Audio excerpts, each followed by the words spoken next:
Hello, everyone. Next lecture or next topic, that is compression member in the steel structure. So, we'll proceed for the lecture. So here we'll see the introduction. The structural members carrying axial compression only without bending are discussed here. The structural members carrying compressive load in a truss are called struts. The vertical compression members in a building are called columns or stackions. The compression member of a crane is called a boom. The main compression members of a roof truss are called rafters. A compression member seldom fails by crushing. The permissible compressive strength lower for more slender member due to ease with which they can buckle.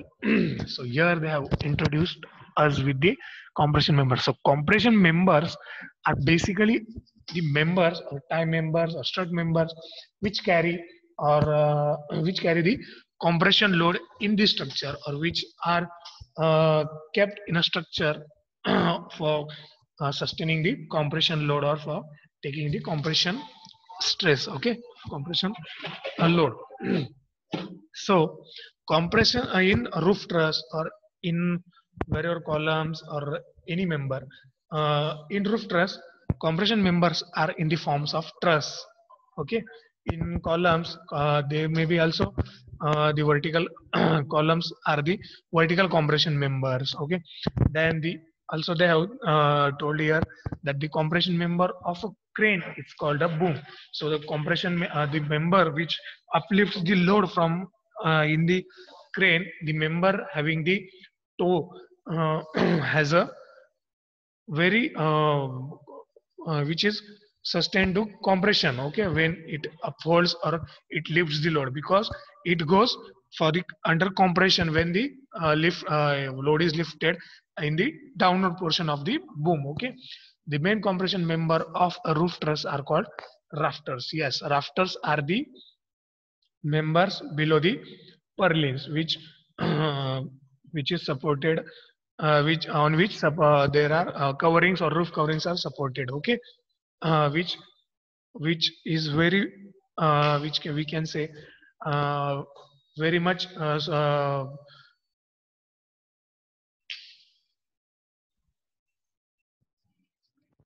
so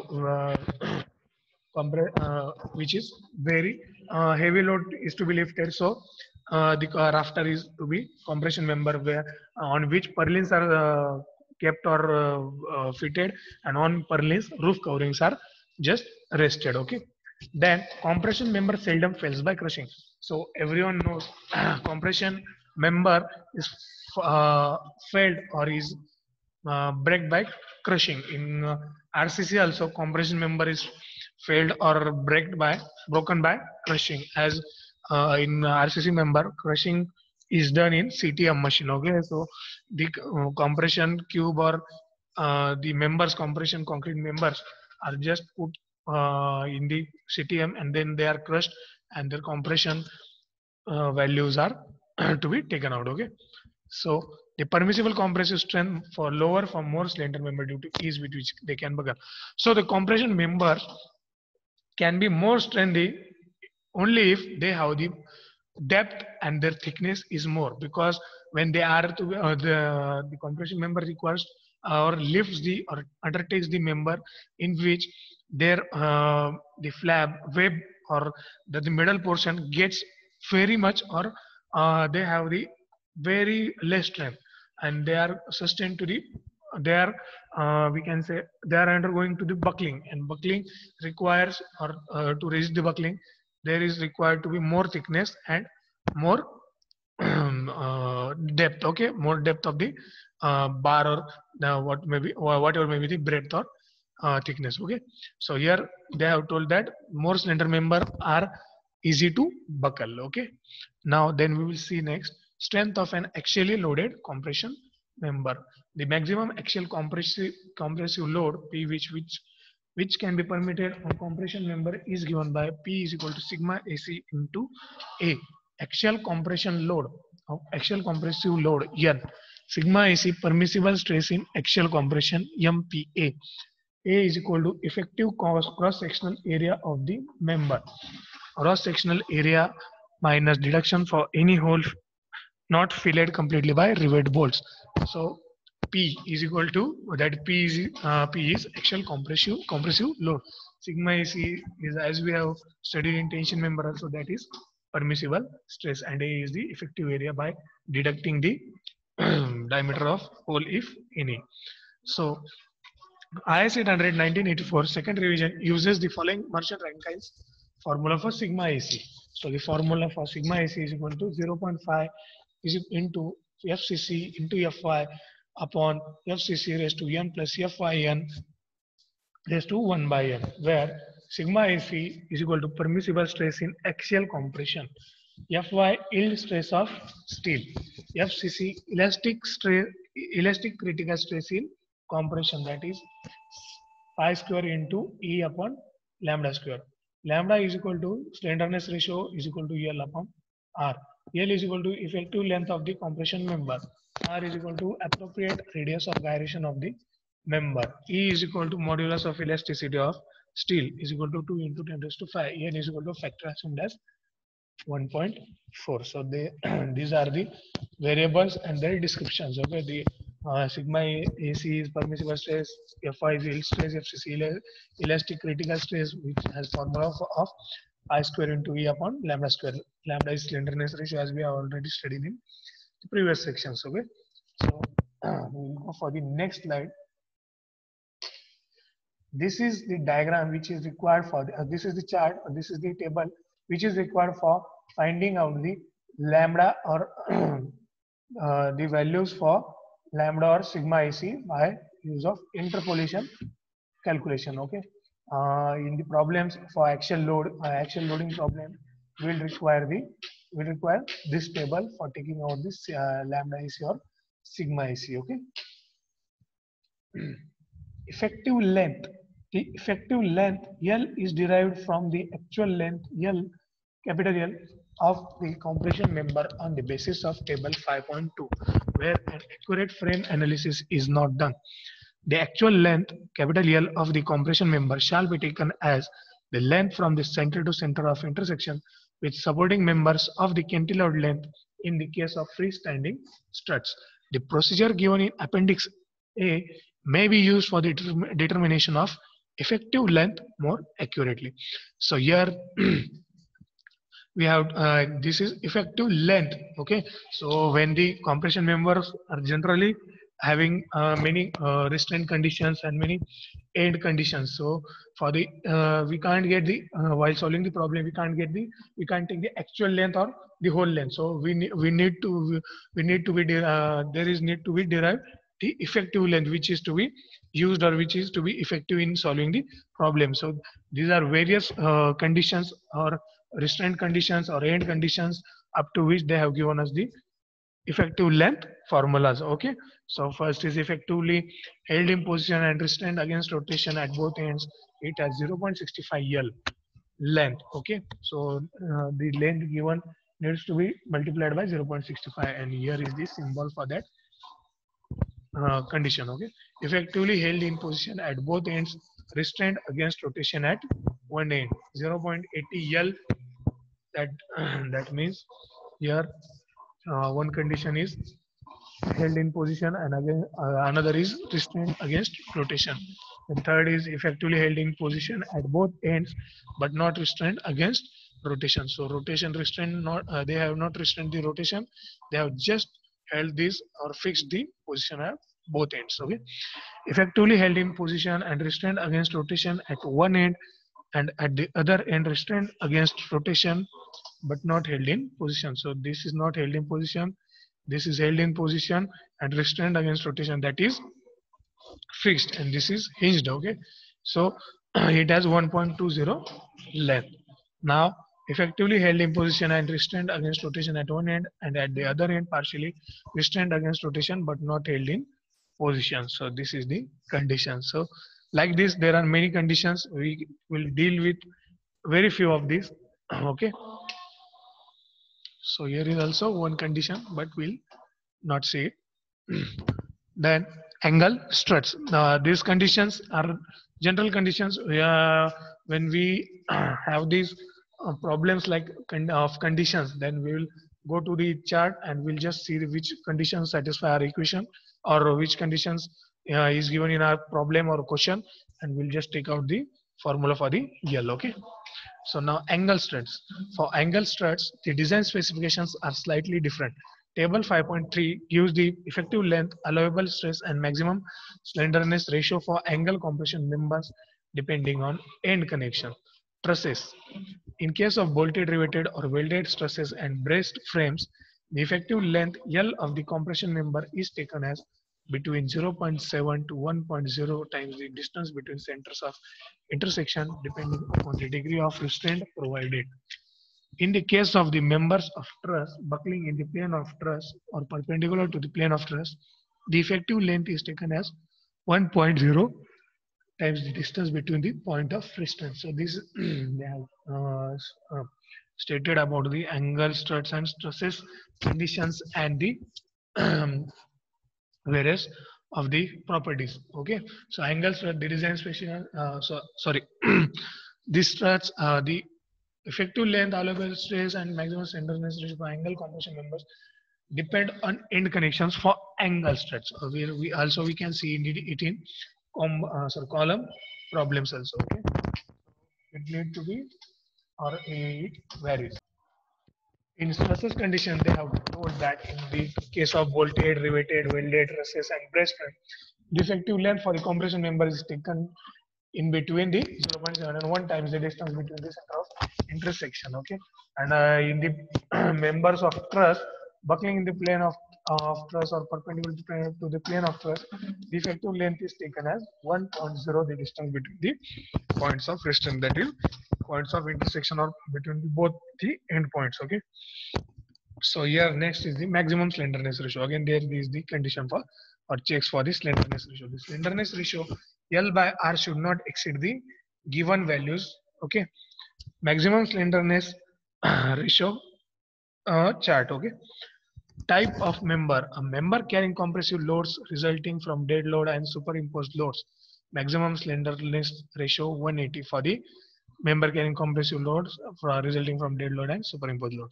A member subjected to compressive loads resulting from wind earthquake forces, provided the deformation of such members does not adversely affect the stress in any part of the structure.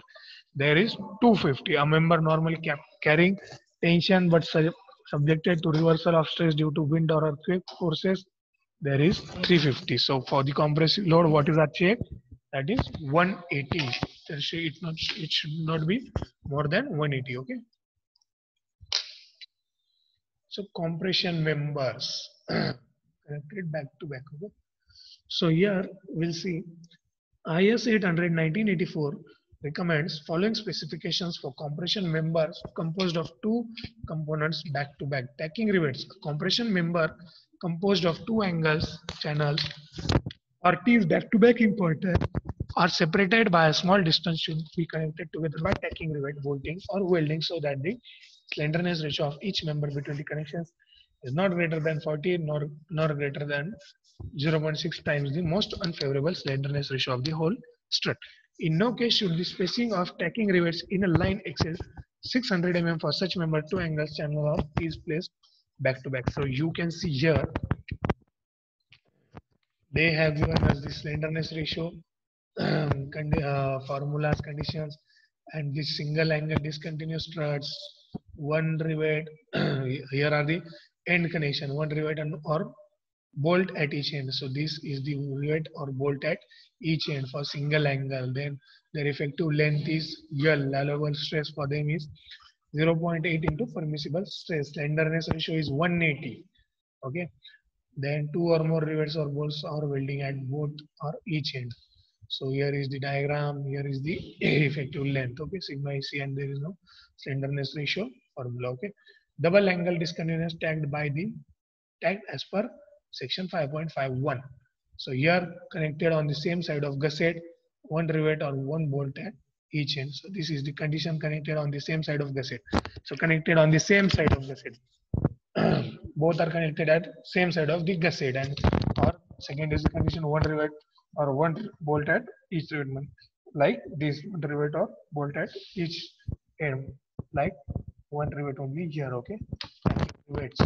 So this is the condition allowable stress and slenderness ratio. So again, these are the different conditions. We have in this chapter we are not dealing with these conditions while dealing with the problem. So we'll just we'll just see these um, formulas or see these charts and these conditions. Where we have to don't apply. We have to not apply these formulas or these concepts in the problem. So yeah, for other types of built-up compression members, say where cover plates are used, the pitch of tacking rivets should not exceed 32 T or 300 mm, whichever is less, where T is the thickness of thinner outside plate, where plates are exposed to the weather, the pitch should not exceed 16 T or 200 mm, whichever is less.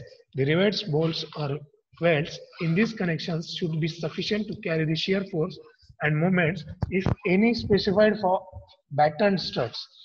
The diameter of the connecting rivet should not be less than the minimum diameter given below. So this is the chart for minimum diameter of rivets by thickness of their particular member or particular section. Okay. So for the thickness of member up to 10 mm, the maximum diameter of rivet should be 16 mm. For in between 10 to 16 mm, the diameter of rivet should be 20 mm. Over 16 mm, it should be 22 mm. So in the upper portion, they have just given the they have just stated the properties for tacking rivets and all that, the conditions for 300 mm and thinner outside plate conditions for the assemblage. Okay.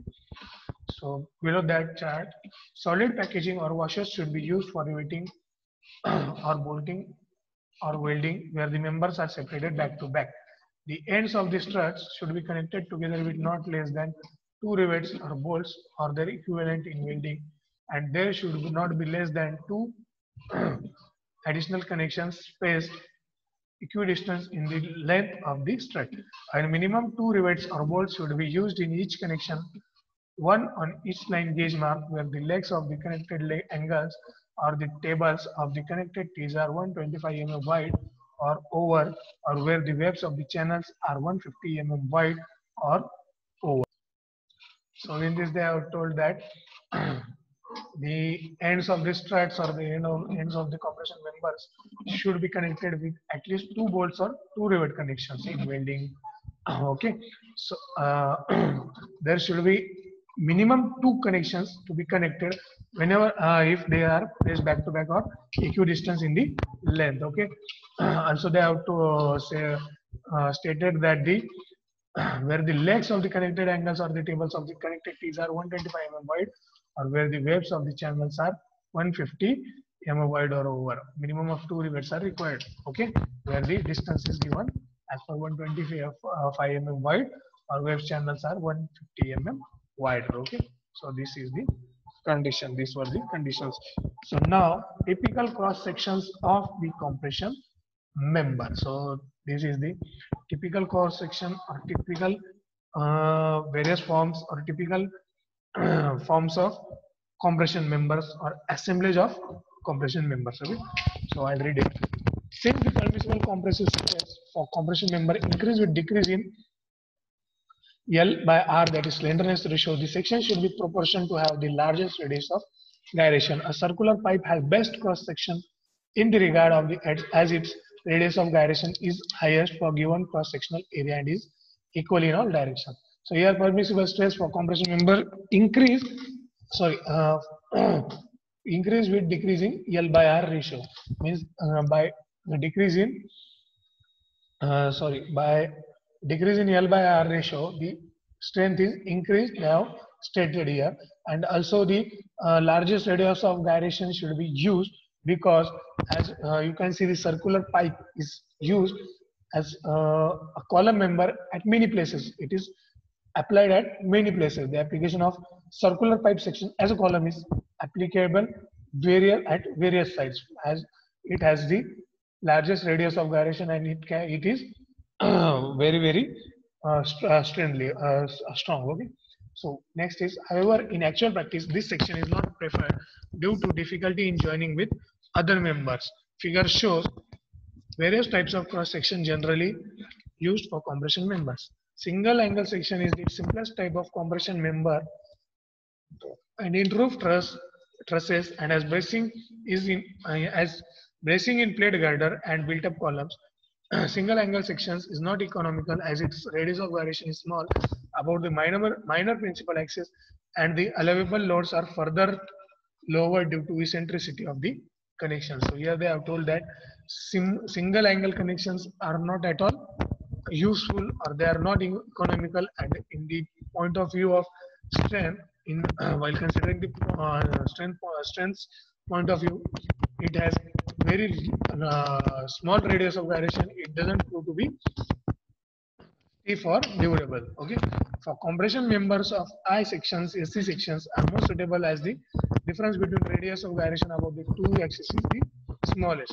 However, sometimes it is most desirable to have the column section stringer in the direction where more deflections are expected. Figure shows the various built-up cross sections used for compression members by using cover plates and lacing along with rolled angle channel and I sections. Double angle section is frequently used for roof trusses and for braces in plate girder bridges.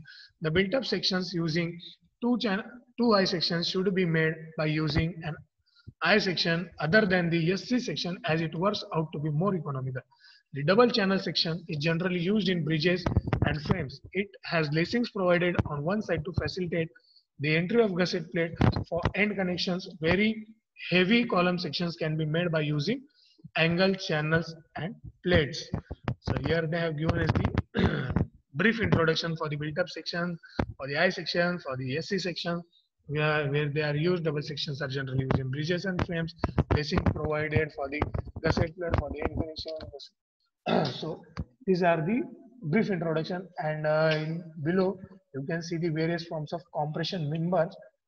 These are the various forms of compression members which can be seen in same type or in the same pattern in the trusses or in other steel structures. Okay, these are the dotted is so this is the bolted connections, these are the bolted tacking rivets, these are the section done for them.